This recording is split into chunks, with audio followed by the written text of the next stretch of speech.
ಮೂರ್ತಿ ಹೊರಗೆ ಬಸವಣ್ಣನ ಕೀರುತಿ, ಬಸವಣ್ಣನ ಮಣಿಹವೆ ಎನ್ನ ಪ್ರಾಣವಿಂದಿಯೇ, ಬಸವಣ್ಣ ಪ್ರಿಯ ಕೂಡಲ ಚನ್ನ ಸಂಗಯ್ಯ.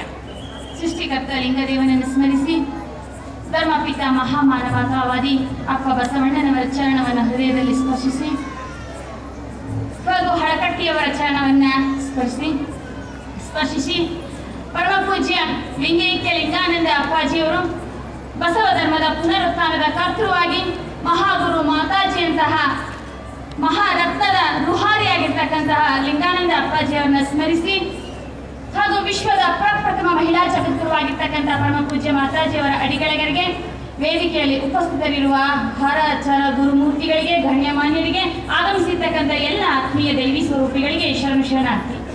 ಇಂದು 11ನೇ ಕಲ್ಯಾಣ ಪರ್ವದ ಕಾರ್ಯಕ್ರಮದಲ್ಲಿ ನಾವೆಲ್ಲರೂ ಕೂಡ ಸಮಾವೇಶ ಆಗಿದ್ದೀವಿ.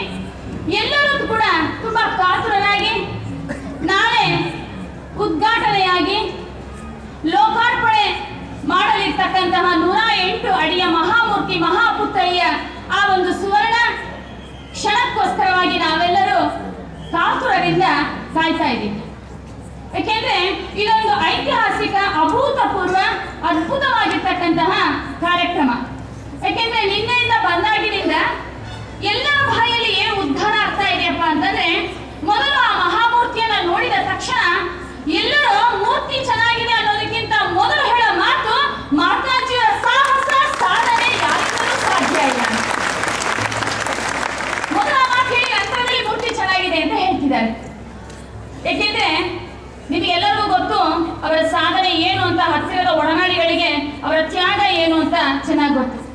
ಈ ಒಂದು ಪವಿತ್ರ ಭೂಮಿ ಬಸವ ಕಲ್ಯಾಣದಲ್ಲಿ ಈ ಒಂದು ಕಲ್ಯಾಣ ಪರ್ವ ನಿಮಗೆಲ್ಲ ಗೊತ್ತಿದೆ. 1ನೇ ಕಲ್ಯಾಣ ಪರ್ವಕ್ಕೂ 11ನೇ ಕಲ್ಯಾಣ ಪರ್ವಕ್ಕೂ ಇರ್ತಕ್ಕಂಥ ವ್ಯತ್ಯಾಸ ಪರಮ ಪೂಜ್ಯ ಮಾತಾಜಿಯವರು ಈಗಾಗಲೇ ಸಾಕಷ್ಟು ತಮಗೆ ನಮ್ಮೆಲ್ಲರಿಗೂ ಕೂಡ ಆ ಮೂಲಕವಾಗಿ ವ್ಯಕ್ತಪಡಿಸಿ ತಿಳಿಸಿದ್ದಾರೆ.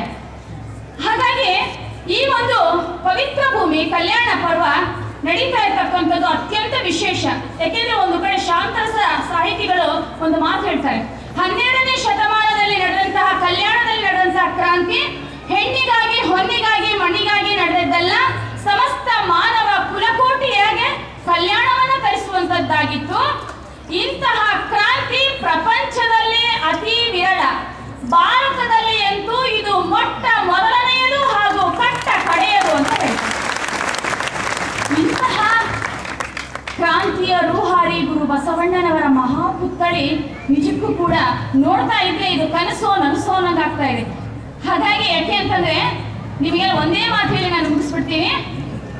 ಕಲ್ಯಾಣಮ್ಮ ಗುರು ಬಸವಣ್ಣನವರು ಕಲ್ಯಾಣವನ್ನ ನಿರ್ಗಮಿಸುವಾಗ ಒಂದು ಮಾತು ಹೇಳ್ತಾರೆ. ನೀವೆಲ್ಲ ಕಲ್ಯಾಣ ಕ್ರಾಂತಿಯಲ್ಲಿ ಓದಿದ್ದೀರಾ. ಏನ್ ಹೇಳ್ತಾರಪ್ಪ ಅಂತಂದ್ರೆ, ಕಲ್ಯಾಣದ ಭಾಗ್ಯರವಿ ಅಸ್ತಂಗತನಾದ ಅಂತ ಹೇಳ್ತಾರೆ. ಇವತ್ತು ನಾವೆಲ್ಲರೂ ಒಕ್ಕೊನ್ನೇನೆ ಹೇಳಬೇಕು, ಕಲ್ಯಾಣದ ಭಾಗ್ಯರವಿ ಮತ್ತೆ ಉದಯವಾಯಿತು, ಇನ್ನೆಂದಿಗೂ ಅಸ್ತಂಗತವಾಗಲಾರ. ಹೇಳ್ತಾರೆ, ಏಕಿಂತು ನೀ ಬೆಳೆದೆ ಬಯಲ ಬ್ರಹ್ಮನಾಗಿ, ಯಾವ ಅಳತೆಗೂ ಸಿಗದೆ ಬಯಲ ಬ್ರಹ್ಮನಾಗಿ ಅಂತ. ಆ ಬಯಲ ಬ್ರಹ್ಮನ ರೂಪದಲ್ಲಿ ಇವತ್ತು ಮಾತಾಜಿಯವರು ಮುಂದಿನ ಶತಮಾನಕ್ಕೆ, ಮುಂದಿನ ಪೀಳಿಗೆಗೆ ಗುರು ಬಸವಣ್ಣನವರ ವ್ಯಕ್ತಿತ್ವದ ಎತ್ತರವನ್ನ ಪರಿಚಯ ಮಾಡಿಸಿಕೊಡೋದಕ್ಕೋಸ್ಕರವಾಗಿ ತಮ್ಮ ಒಂದು ಇಡೀ ಜೀವನವನ್ನೇ ತ್ಯಾಗ ಮಾಡಿದ್ದಾರೆ. 40 ವರ್ಷಗಳ ನಿರಂತರವಾದಂತಹ ಸಂಚಾರ, ಪ್ರವಾಸ, ಪ್ರವಚನದ ಮೂಲಕವಾಗಿ ಲಕ್ಷಾಂತರ ಅಸಂಖ್ಯಾತರ ಹೃದಯಗಳಲ್ಲಿ ಬಸವ ಭಕ್ತಿಯ ಬೀಜವನ್ನ ಮೊದಲು ಬಿತ್ತಿ ಅಲ್ಲಿ ಮಹಾಮೂರ್ತಿಯನ್ನ ಪ್ರತಿಷ್ಠಾಪನೆ ಮಾಡಿ ನಂತರದಲ್ಲಿ ಆ ಒಂದು ಮಹಾಮೂರ್ತಿಯ ಪ್ರತಿಷ್ಠಾಪನೆ ಮಾಡಿದ್ದಾರೆ. ಯಾಕೆಂದ್ರೆ ಅನೇಕ ಸ್ವಾಮಿಗಳು ಹೇಳೋ ಮಾತು ಕೇಳಿದ್ದೀನಿ, ನಾವು ಪ್ರವಚನ ಮಾಡ್ತೀವಿ, ಅವರು ಕಾಣಿಕೆ ಕೊಡ್ತಾರೆ, ಆದ್ರೆ ಅವರನ್ನ ಪರಿವರ್ತನೆ ಮಾಡೋಕ್ ಆಗಲ್ಲ ಅಂತ ಹೇಳ್ತಾರೆ. ಪ್ರವಚನ ಮಾಡ್ತಾರೆ, ಆದ್ರೆ ಕಾಣಿಕೆ ಕೊಡ್ತಾರೆ, ಇಸ್ಕೊತಾರೆ, ಅವರು ಬದುಕಿನಲ್ಲಿ ಪರಿವರ್ತನೆ ತರಕ್ಕೆ ನಮ್ಮಿಂದ ಆಗ್ತಾ ಇಲ್ಲ ಅಂತಾರೆ. ಆದ್ರೆ ಮಾತಾಜಿಯವರು ಮಾಡಿರ್ತಕ್ಕಂತಹ ಮೊದಲ ಕೆಲಸ ಪರಿವರ್ತನೆಯನ್ನ ಮಾಡಿರ್ತಕ್ಕಂಥ. ಇವತ್ತು ತಮ್ಮ ಮನ, ಧನ, ಸಮಯ, ಅಭಿಮಾನ ದಾಸೋಹದಿಂದ ಅಸಂಖ್ಯಾತ ಶರಣರು ವೇದಿಕೆಯನ್ನು ನೋಡಿಲ್ಲ. ಎಷ್ಟೋ ಶರಣರು ಹಗಲಿರುಳು ನಿರಂತರವಾಗಿ ಸೇವೆ ಸಲ್ಲಿಸ್ತಾ ಇದ್ದಾರೆ. ಹಾಗಾಗಿ ಇಂತಹವರನ್ನ ತಯಾರು ಮಾಡಿರ್ತಕ್ಕಂತಹ ಪರಮ ಪೂಜ್ಯ ಮಾತಾಜಿಯವರ ವ್ಯಕ್ತಿತ್ವ ಸಾಮಾನ್ಯ ಅಲ್ಲ. ಈ ಸ್ವಾಗತದಲ್ಲಿ ಅದನ್ನು ಹೇಳ್ತಕ್ಕಂಥದ್ದು ಅಲ್ಲ, ಆದ್ರೆ ಒಂದೇ ಒಂದು ಮಾತನ್ನು ಹೇಳಬೇಕು ಅಂತ ಮನಸ್ಸಿಗೆ ತುಂಬಾ ಅನಿಸ್ತಾ ಇದೆ. ಯಾಕೆಂದ್ರೆ ವರ್ಷಕ್ಕೆ 1 ಸಾರಿ ನಾವು ಬಸವ ಕಲ್ಯಾಣಕ್ಕೆ ಬರೋಕೆ ಎಷ್ಟು ಪ್ರಯಾಸ ಪಡ್ತೀವಿ, ಎಷ್ಟು ವ್ಯವಸ್ಥೆ ಮಾಡ್ಕೋತೀವಿ. 1 ವರ್ಷಕ್ಕೆ 1 ಸಾರಿ ನೋಡ್ತೀವಿ. ಆದ್ರೆ ಮಾತಾಜಿಯವರು ಬೆಂಗಳೂರಿನಿಂದ ಬಸವ ಕಲ್ಯಾಣಕ್ಕೆ ಎಷ್ಟು ಸಾರಿ ಈ ಮೂರ್ತಿ ಆಗೋದ್ರೊಳಗೆ ಬಂದು ಹೋಗಿದ್ದಾರೆ ಅಂದ್ರೆ ಅದು ಲೆಕ್ಕ ಇಲ್ಲ. ಅವರ ಪರಿಶ್ರಮ, ಪ್ರಯಾಸ, ಪ್ರವಾಸಗಳು ನಿಜಕ್ಕೂ ಕೂಡ ಸಾಮಾನ್ಯರಿಂದ ಸಾಧ್ಯ ಇಲ್ಲ.